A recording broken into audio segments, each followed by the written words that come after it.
Codependency is a very challenging topic to discuss and an even more difficult one to tackle.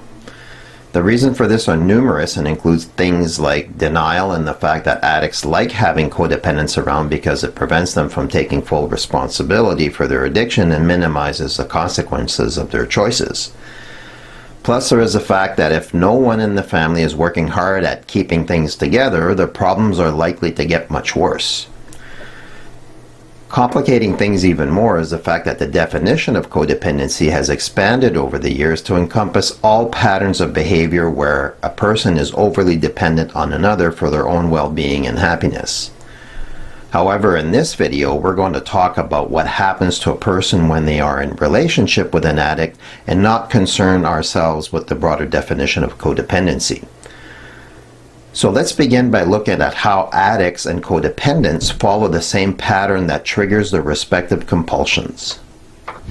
Addicts and codependents alike follow the pattern of being triggered to feeling a compulsion to do something to feel better, to taking an action which is followed by an emotional release. While the details may vary from addicts to codependents, the overall pattern is the same.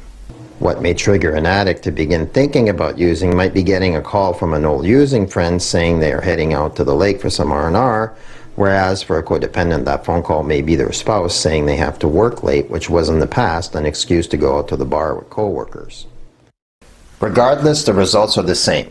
Once triggered, both will feel a compulsion to do something to relieve the inner tension they are experiencing, which can more easily lead to engaging in an unhealthy behavior in order to feel some emotional relief. So it's clear that the cycle is the same for addicts as it is for codependents, but the similarities don't stop there. In the following table, we list a total of 31 different patterns or characteristics that are the same for both addicts and codependents. In addition to following the same trigger-to-action cycle, both addicts and codependents will see an increase in unmanageability in whatever they are doing, as well as an increase in unsustainability. Both will also see an increase in how much they are able to tolerate, as well as an increase in hypervigilance. The addict will become increasingly hypervigilant about anything that may threaten their ability to engage in their addiction and also be on the lookout for opportunities to use. It is similar for the codependent, but they are scanning for signs that the addict is about to use and create more chaos, and they are also looking for better opportunities to either control the addict or ways they can minimize the consequences of their behavior. Both will also experience an increase in compulsivity in engaging in their respective behaviors because both will be experiencing more stress and become more entrenched in their own patterns. After a while, their reaction to do what they do becomes like an overwhelming pressure that bears down on them constantly. Both addicts and codependents will also experience a shift in their daily responsibilities and focus.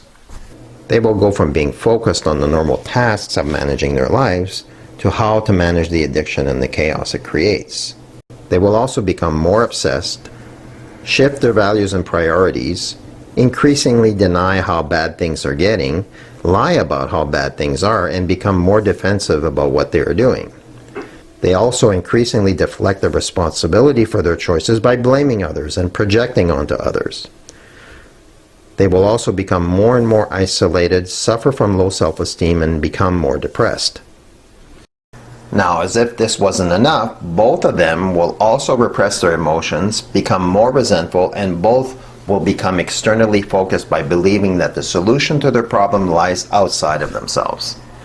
They both continue their behaviors despite negative consequences, experience an increased need to control the situation, see a rise in unhealthy behavior, and progressively identify themselves more and more as either someone who likes to use or someone who manages the chaos caused by the primary addict. In other words, who they are becomes more and more centered around addiction. Their preoccupation with money increases, as does their need to become more manipulative.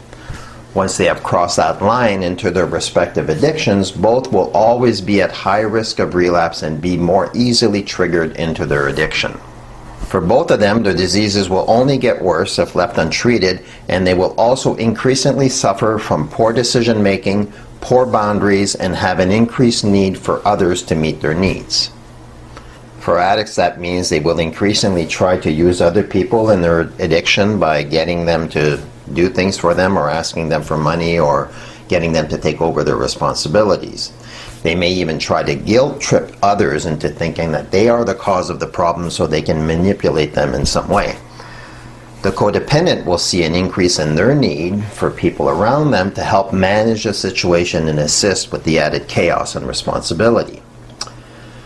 So as you can see, the list of similarities between addiction and codependency is extensive, and after seeing this, there can be no doubt that being caught in codependency is as much of a problem as being an addict. In fact, we can see from this list that codependency is in fact an addiction in its own right. It's important to see codependency for what it is, because if codependency is not treated, then it makes it more likely that the primary addict, the person who is addicted to alcohol or drugs or something else, will remain stuck in their addiction. Let me explain how this works. Being in a healthy relationship means that things are in balance and each person carries their fair share of the load. When each person does that, things are good and the relationship is working and can function indefinitely. In a normal, healthy relationship, both people are sharing the workload and the responsibilities, so the relationship works because things are in balance. For things to continue functioning properly, both people have to pull their own weight and share in the responsibility of keeping things working. There may be times when one person falters a little and they don't do as much as they should, but then the other person can pick up the slack and things can stay in balance until the partner can start pulling his weight again. But what happens when one person in a relationship develops an addiction? Well, when one person develops an addiction, what eventually starts to happen is that the addict will start failing at meeting his or her responsibilities. This creates a problem in their family system because the tasks that each person is responsible for are necessary to keep everything working properly. If the addiction gets bad enough, it can threaten everything these two people created together.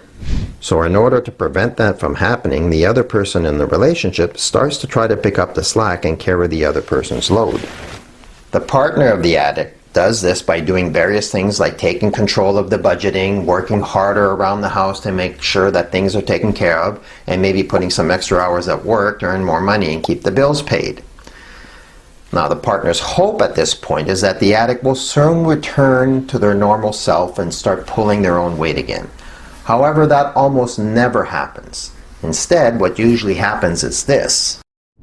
As the partner works harder to keep things in balance, the addict can deny that their behavior is causing problems because their partner has picked up the slack and avoided the worst of the consequences.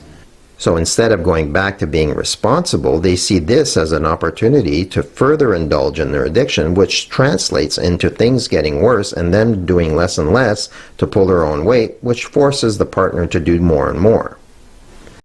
Now, after a while, this whole situation becomes very stressful on the partner, who's now doing the job of two people plus trying to manage all the chaos caused by the addict.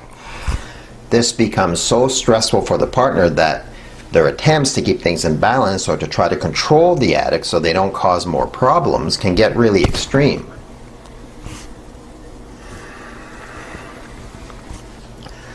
Now, if this goes on long enough, the partner starts to become a codependent because now almost their entire lives revolves around what the addict is doing, keeping things from falling apart and trying to find some way to control the addict's behavior. In other words, they become obsessed and are really not doing very well. When this goes on long enough, the codependent's brain will start to change in very much the same way it does for anyone else who's addicted to any other kind of process. And eventually, the pleasure centers of the brain will only release the feel-good chemicals when they do something that makes them happy or relieves stress.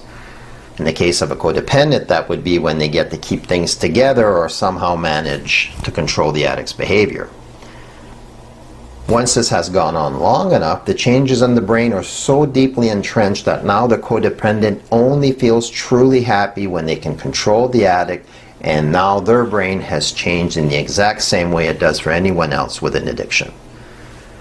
To overcome their addiction, they will need to stop behaving in all the ways that keeps their codependency alive, restructure their belief and thinking patterns, and find healthier ways to deal with their emotional turmoil in very much the same ways that addicts do.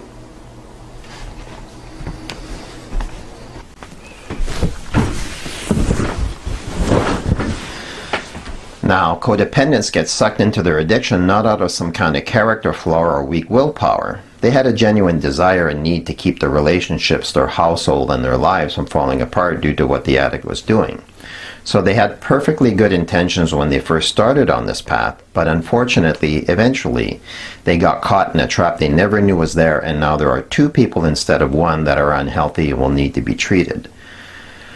So if you are a codependent watching this video, hopefully now you are able to see that you have a serious problem and you should definitely get some help to deal with it. One of the best places to start with is Al-Anon. They are a support group of people just like you who are in relationship with addicts and who need to learn to live their lives with an addict, take care of themselves, and get their own life back on track. Now, codependents are usually terrified of the prospect of letting go of managing everything and of stopping all attempts at controlling what the addict does, because they believe that everything will absolutely fall to ruins if they aren't there to hold everything together. But the truth is that addiction is a progressive disease and things are just going to continue to get worse. And if you're watching this video, it's likely because they have already become unsustainable, or if they haven't, they soon will be. How long can you go on doing the work of two people, working two jobs, worrying all the time, and neglecting your own needs? How long before your anger and resentment explodes and you leave the relationship? The painful truth is that the strategy you have to keep your relationship working will eventually fail if it hasn't already. So you really got nothing to lose and everything to gain by taking my advice and seeking help to overcome your issue. Now, oddly enough, the best chance of an addict getting into recovery, if they haven't done that already, is by letting the consequences of their addiction impact them fully. Until the chaos of what they are doing hits them with all its devastating force, they likely won't be sufficiently motivated to change. The other benefit of a codependent stopping all controlling, enabling, and other maladaptive behaviors is that it gives the addict an opportunity to gain the strength to work his or her own recovery program. Recovery is like a muscle that needs to be built up, and there is no way for an addict to build up that muscle unless he or she is doing the work. As long as the codependent is carrying the load for the addict, doing extra work, and trying to manage the addiction, the addict cannot get strong enough to stand on his own 2 feet, and that keeps the codependent trapped into a cycle of carrying more and more weight and responsibility than they should. Now, ideally, both the addict and the codependent will enter treatment and get better. When both people do that, there's an excellent chance that everything will return back to a healthy, balanced state. But whether you are an addict or a codependent, you should do your own work regardless of what the other person in the relationship is doing. In an addict-codependent relationship, there are two people who are unhealthy, so someone has to inject some health into the relationship or things are just going to continue to get worse. Now, if you're an addict, learning about codependency is vital because it gives you insight into one of the dynamics that keeps you trapped in addiction. As long as you have someone in your life that is doing the work that you should be doing for yourself, you will not be breaking free of key patterns and restructuring important belief systems, and this is yet another way that you can stay trapped in addiction. As you have learned by now, second stage recovery work is about breaking free of all the patterns you became entrenched in while you were in your addiction, and being in a relationship with someone who is stuck in a pattern of managing your addiction and doing your work is one of the most important factors that causes relapse and keeps an addict stuck in addiction. So your job as an addict in recovery is to take back all the tasks and responsibility of your addiction and your recovery and resist any attempts of the codependent to do anything that you should be doing for yourself. This is crucial because as long as you don't do that, you are not taking full responsibility for your addiction, and allowing the codependent to do anything that keeps them trapped into their addiction will prevent your relationship and your family from getting better. All patterns must be broken, and there is no way around that. Now, for an addict, this is not an easy thing to do because we like it when people do things for us and do our work and take responsibility for us. It feeds the part of us that wants to deny, deflect, and avoid responsibility for our problems and prevents us from fully committing to recovery. So if you are in a relationship with someone who got trapped in codependency, you will have to be vigilant and work extra hard to spot the subtle ways they may try to control you or manage your situation or do what you should be doing for yourself. But it's crucial that you do. It helps to understand that every time you manage to do that, you're breaking yet another strand that keeps you stuck in addiction, and that takes you one step closer to the freedom you seek. So there you have it. You learned a great deal about codependency today. There is still much more to learn, but the information you have now will give you a good foundation for you to start tackling this aspect of addiction. If you are codependent watching this video, I hope that I was able to break through your denial about how serious this is and that you are now prepared to tackle your own problem as well. I know it's a hard pill to swallow and you don't like hearing it, and the idea of you having to tackle this probably fills you with dread and fear. But when you think about it, that's exactly how addicts feel when they consider that they might have a problem and have to do something about it. Isn't that yet another parallel between addiction and codependency?